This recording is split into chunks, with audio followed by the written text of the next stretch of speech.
నమస్కారం ETV news కు స్వాగతం। ఏపీలోని 21 ప్రధాన దేవాలయాలకు చైర్మన్లను నియమించనున్నట్లు సీఎం చంద్రబాబు తెలిపారు। నామినేటెడ్ పదవుల కోసం వచ్చిన 60,000 దరఖాస్తులన్నింటినీ నిశితంగా పరిశీలించి సరైన వ్యక్తుల్ని సరైన పదవుల్లో నియమించనున్నట్లు వెల్లడించారు। టీడీపీ ప్రజా ప్రతినిధులు నేతలతో చంద్రబాబు టెలికాన్ఫరెన్స్ నిర్వహించారు। నామినేటెడ్ పదవుల భర్తీకి కసరత్తు చేస్తున్నందున మొదటిసారి పదవులు రాలేదని అనుకోవద్దని, 2 ఏళ్ల పదవీకాలం ముగిసిన తర్వాత మిగిలిన వారికి అవకాశాలు కల్పిస్తామని భరోసా ఇచ్చారు। ఇప్పటికే పదవులు తీసుకున్న వారి ప్రతిభను పర్యవేక్షిస్తున్నట్లు తెలిపారు। పదవులు తీసుకున్న వారు ఎన్నికల్లో ప్రభావం చూపించాలని చెప్పారు।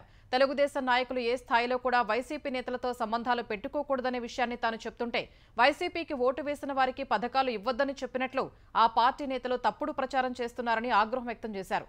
సంక్షేమ కార్యక్రమాల అమల్లో వివక్ష ఉండదని స్పష్టం చేశారు। జిల్లా ఇన్ఛార్జి మంత్రులు వారి జిల్లాల్లో పర్యటనల సంఖ్య పెంచాలని ఆదేశించారు।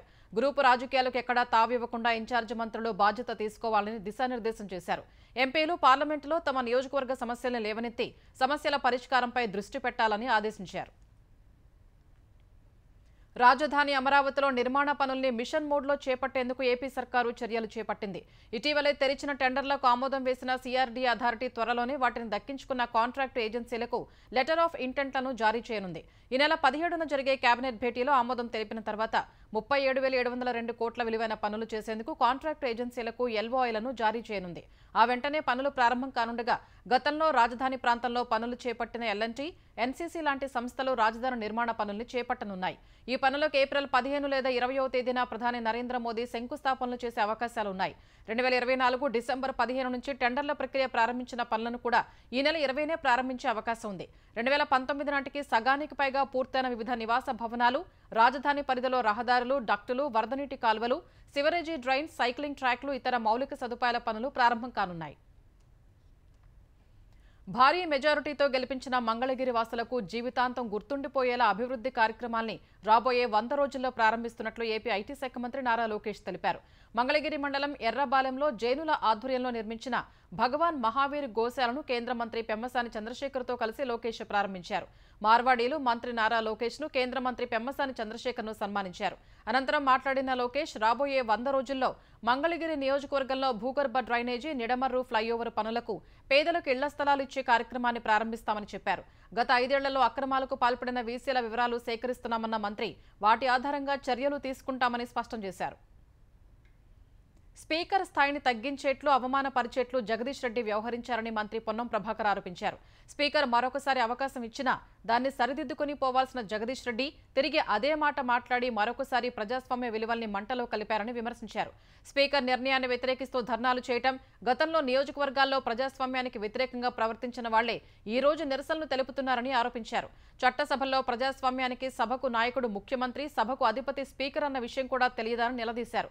అటువంటి స్పీకర్ని పట్టుకుని సభ మీ ఒక్కరిది కాదని మాట్లాడడం సభా విలువలకు వ్యతిరేకమని వ్యాఖ్యానించారు। మాజీ మంత్రి జగదీష్ రెడ్డి స్పీకర్ను అవమానించినట్టు ఆరోపిస్తున్న ప్రభుత్వం అందుకు సంబంధించి ఆధారాలు బయటపెట్టాలని బీఆర్ఎస్ డిమాండ్ చేసింది। ఈ అంశంలో కాంగ్రెస్ సర్కారు ప్రజల్ని పూర్తిగా తప్పుదోవ పట్టిస్తోందని మాజీ మంత్రి శ్రీనివాస్ గౌడ్ ధ్వజమెత్తారు। బీఆర్ఎస్ ఎమ్మెల్యేలు లేకుండా అసెంబ్లీని నడపాలని ప్రభుత్వం భావిస్తోందని విమర్శించిన శ్రీనివాస్ గౌడ్ సభాపతి ఒత్తిళ్లు ఉన్నాయని వ్యాఖ్యానించారు। బీఆర్ఎస్ ఎమ్మెల్యేలు సస్పెండ్ చేసి సభ నడుపుతారని ప్రశ్నించారు। అసెంబ్లీ సమయాన్ని వృధా చేయవద్దని, జగదీష్ రెడ్డిపై సస్పెన్షన్ ఎత్తివేసి ప్రజా సమస్యలపై చర్చించాలని డిమాండ్ చేశారు। సభాపతి దళితులు అంటే బీఆర్ఎస్ పార్టీకి గౌరవం ఉందని తెలిపారు।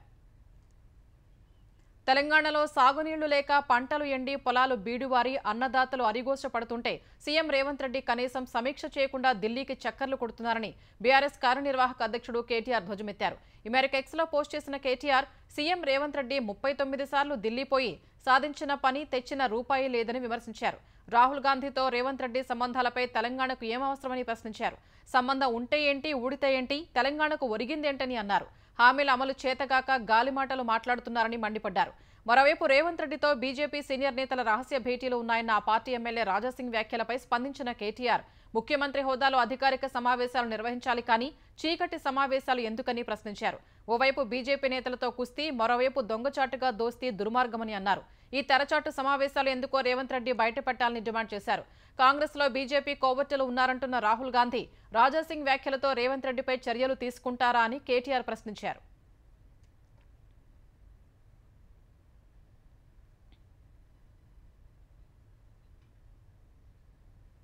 తెలంగాణలో గ్రూప్ 3 ఫలితాలని టీజీపీఎస్సీ విడుదల చేసింది. గ్రూప్ 3 జనరల్ ర్యాంక్ జాబితా ప్రకటించిన టీజీపీఎస్సీ అభ్యర్థుల లాగిన్ ఐడీలో ఓఎంఆర్ షీట్లు పొందుపరిచింది.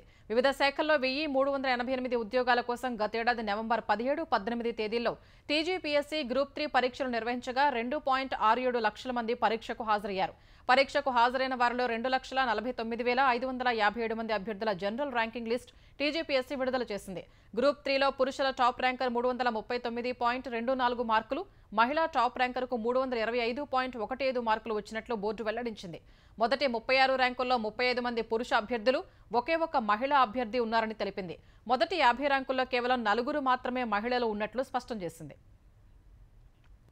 దేశవ్యాప్తంగా హోలీ వేడుకలు అట్టహాసంగా జరిగాయి. ఢిల్లీలో సీఎం రేఖా గుప్తా హోలీ వేడుకల్లో పాల్గొన్నారు. ప్రజలంతా బాగుండాలని ఆమె ఆకాంక్షించారు. ఢిల్లీలోని అధికారిక నివాసంలో రక్షణ మంత్రి రాజ్నాథ్ సింగ్ హోలీ వేడుకల్లో పాల్గొన్నారు. ఈ సందర్భంగా కళాకారులతో కలిసి రాజ్నాథ్ సింగ్ డ్రమ్ వాయించారు. ఉత్తరప్రదేశ్లోని వారణాసి, సంభల్, బృందావన్, అయోధ్య, మధుర సహా పలుచోట్ల వందలాది మంది ఒకే చోటుకు చేరి హోలీ వేడుక చేసుకున్నారు. గోరఖ్పూర్లో సీఎం యోగి ఆదిత్యనాథ్ హోలీ వేడుకల్లో పాల్గొన్నారు. గోరఖ్నాథ్ ఆలయంలో గోవులకు రంగుల తిలకం దిద్దారు. రాజస్థాన్లో సీఎం భజన్లాల్ శర్మ పూలు, రంగులతో హోలీ వేడుకను చేసుకున్నారు. గుజరాత్లోని అహ్మదాబాద్లో ఫోమ్ రంగులతో పండుగ జరిపారు. మధ్యప్రదేశ్లోని భోపాల్లో సీఎం మోహన్ యాదవ్ పలువురికి రంగులతో తిలకం దిద్దారు. ఉజ్జయిని మహాకాళేశ్వర ఆలయంలో ప్రత్యేక పూజలు చేశారు. ఉత్తరాఖండ్ సీఎం పుష్కర్ సింగ్ ధామి దెహ్రాదూన్లోని నివాసంలో చిన్నారులతో కలిసి హోలీ ఆడారు. పశ్చిమ బెంగాల్లోని భారత్ బంగ్లాదేశ్ సరిహద్దుల్లో బీఎస్ఎఫ్ దళాలు హోలీ వేడుకల్లో పాల్గొన్నాయి. జమ్మూ కాశ్మీర్లోని శ్రీనగర్లో భద్రతా సిబ్బంది రంగులు చల్లుకుని పండుగ చేసుకున్నారు. ఏపీ వ్యాప్తంగా రంగుల పండుగ హోలీ సంబరాలు అంబరాన్ని అంటాయి. యువతీ యువకులు ఒకరిపై ఒకరు రంగులు చల్లుకుని పండుగ సంబరాల్లో మునిగి తేలారు. విజయవాడలోని రాధామాధవ్ అపార్ట్మెంట్ ప్రాంగణంలో ఆబాల గోపాలం రంగులు చల్లుకుంటూ ఉత్సాహంగా గడిపారు.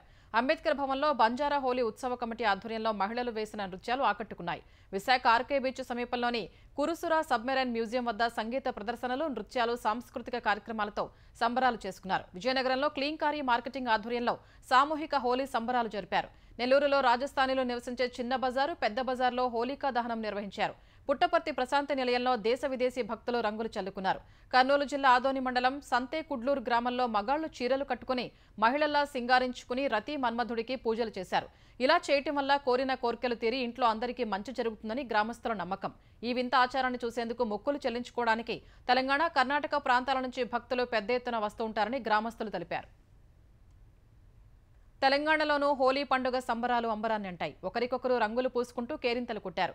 హైదరాబాద్ బేగం బజార్లో రాజస్థాన్ సమాజ్కు చెందిన కుటుంబాలు హోలీ పండుగను అట్టహాసంగా జరుపుకున్నారు. మేడ్చల్లో మాజీ మంత్రి ఎమ్మెల్యే మల్లారెడ్డి కుటుంబ సభ్యులు పిల్లలతో కలిసి నృత్యం చేసి సందడి చేశారు. మాజీ మంత్రి తలసాని శ్రీనివాస్ యాదవ్ సైతం రంగుల పండుగలో పాల్గొన్నారు. నాంపల్లిలోని ఎగ్జిబిషన్ మైదానంలో జరిగిన హోలీ వేడుకల్లో కేంద్ర మంత్రి కిషన్ రెడ్డి సతీమణి కావ్య పాల్గొన్నారు. ఆటపాటలకు విద్యార్థులతో సందడి చేశారు.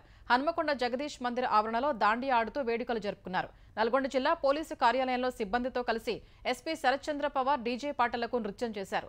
జగిత్యాల జిల్లాలో హోలీ వేడుకలు అంబరాన్నంటాయి. పిల్లలు ఉదయం నుంచే వీధుల్లోకి చేరి రంగులు చల్లుకుంటూ ఉత్సాహంగా గడిపారు.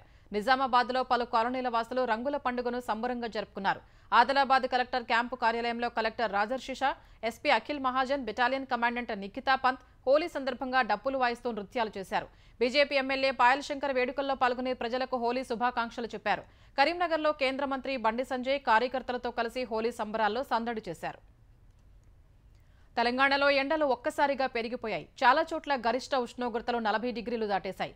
ప్రధానంగా ఆదిలాబాద్, నిజామాబాద్ సహా ఉత్తర తెలంగాణ జిల్లాల్లో గరిష్ట ఉష్ణోగ్రతలు 40 డిగ్రీలను దాటాయి. ఆదిలాబాద్, కొమరంభీం, మంచిర్యాల, జగిత్యాల జిల్లాలకు రేపటి వరకు వాతావరణ శాఖ ఎల్లో హెచ్చరిక జారీ చేసింది. చాలా చోట్ల రేపు గరిష్ట ఉష్ణోగ్రతలు 42 డిగ్రీల వరకు నమోదయ్యే అవకాశం ఉందని హైదరాబాద్లోని వాతావరణ కేంద్రం తెలిపింది. హైదరాబాద్ సహా చుట్టుపక్కల ప్రాంతాల్లో 38 నుంచి 39 వరకు గరిష్ట ఉష్ణోగ్రతలు నమోదవుతాయని అంచనా వేసింది. ఇది సాధారణం కన్నా 3.3 డిగ్రీలు అధికమని తెలిపింది. అగ్ర కథానాయకుడు మెగాస్టార్ చిరంజీవికి మరో అరుదైన గౌరవం లభించింది.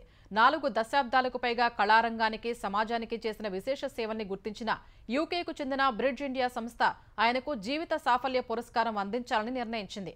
యూకేలో అధికార labour party parliament member Navendu Mishra Britain పార్లమెంటులో ఈ నెల 19న నిర్వహించే కార్యక్రమంలో చిరంజీవికి అవార్డు ప్రదానం చేయనున్నారు.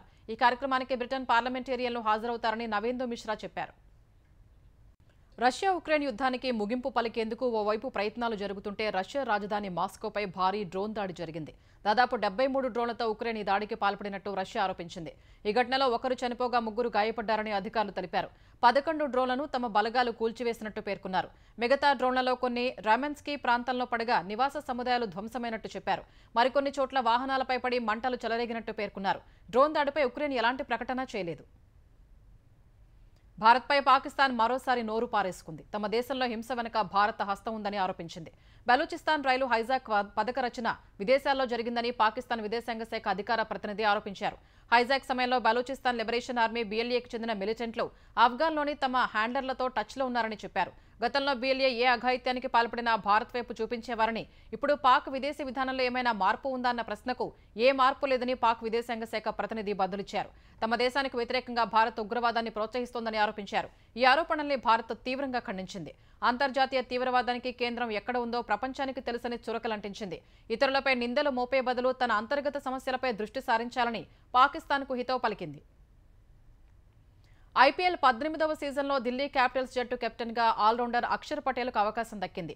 సీనియర్ ప్లేయర్ కేఎల్ రాహుల్ జట్టులో ఉన్నప్పటికీ కెప్టెన్సీ చేపట్టేందుకు విముఖత వ్యక్తం చేయగా అక్షర్కు నాయకత్వ బాధ్యతలు అప్పగిస్తూ ఢిల్లీ ఫ్రాంచైజీ నిర్ణయం తీసుకుంది. ఈ మేరకు సామాజిక మాధ్యమాల్లో పోస్ట్ చేసింది. గతంలో ఢిల్లీ జట్టుకు కెప్టెన్గా వ్యవహరించిన రిషబ్ పంత్ ప్రస్తుతం లక్నోకు సారథ్యం వహిస్తున్నాడు. ఢిల్లీ క్యాపిటల్స్ ఐపీఎల్లో ఇప్పటివరకు ఒక్కసారి విజేత కాలేకపోయింది. 17 సీజన్లలో కేవలం ఒక్కసారి మాత్రమే ఫైనల్కు చేరింది. ఈ సీజన్లో 16,50,00,000కు అక్షర్ను ఢిల్లీ అట్టిపెట్టుకుంది.